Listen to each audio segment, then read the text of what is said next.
Taib, a'udzubillahi minasyaitonirrajim. Bismillahirrahmanirrahim. Assalamualaikum warahmatullahi wabarakatuh. Baiklah, saya di sini akan mempresentasikan makalah saya yang berjudul Norma Penegak Hukum. Norma penegak hukum dalam tugas mata kuliah Etika Profesi Hukum.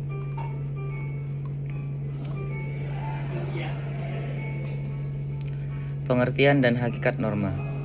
Norma merupakan aturan atau pedoman hidup dan berkembang dalam masyarakat yang berfungsi mengatur perilaku individu agar selaras dengan nilai-nilai yang dianut bersama. Norma terbentuk melalui proses sosial dan budaya yang panjang, diwariskan lintas generasi, dan menjadi alat kontrol sosial yang penting untuk menciptakan keteraturan.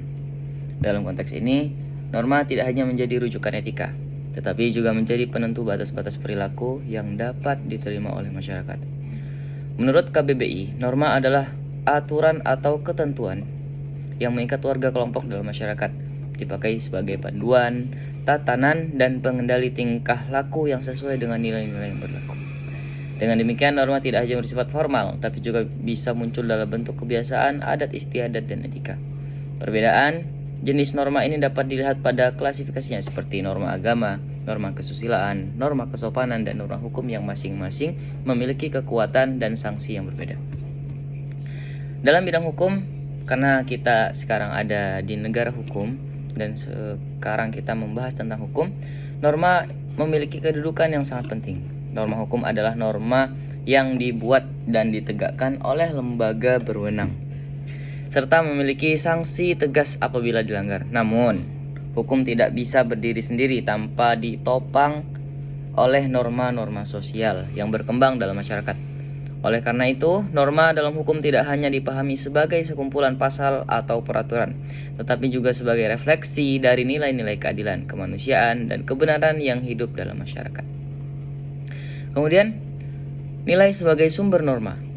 Nilai adalah prinsip atau standar yang dijadikan pedoman dalam penentuan sesuatu dianggap baik atau buruk, benar atau salah, serta pantas atau tidak pantas dalam kehidupan masyarakat.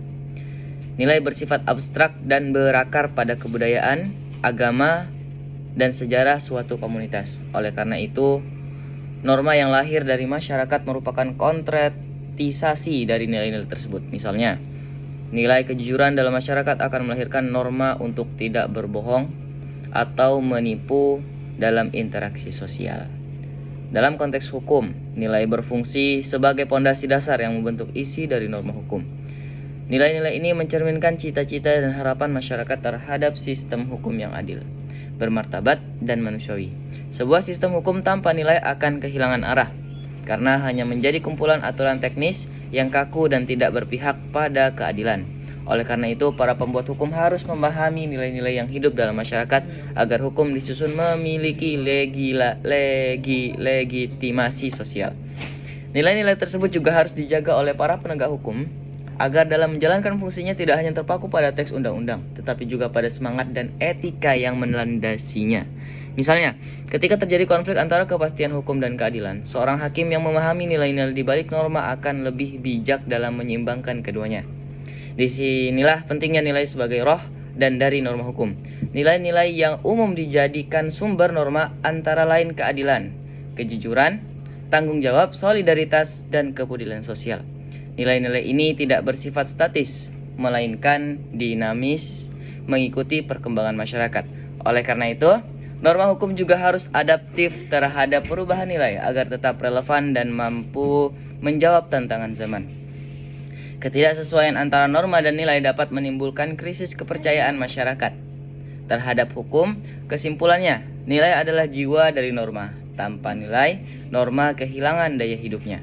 Oleh karena itu, dalam pembentukan dan penerapan norma hukum, nilai harus menjadi pijakan utama agar hukum tidak semata-mata menjadi alat kekuasaan, melainkan menjadi sarana untuk mencapai keadilan dan kebaikan bersama. Mungkin selanjutnya akan dilanjutkan oleh teman saya Vicky ataupun Fatih Arya Tias Saputra yang akan menjelaskan tentang norma-norma penegak hukum, kemudian keadilan sebagai norma, kejujuran sebagai norma, kepatutan sebagai norma, dan kesimpulan dari semua makalah ini. Baiklah, sampai di sini saja penjelasan dari saya. Assalamualaikum warahmatullahi wabarakatuh.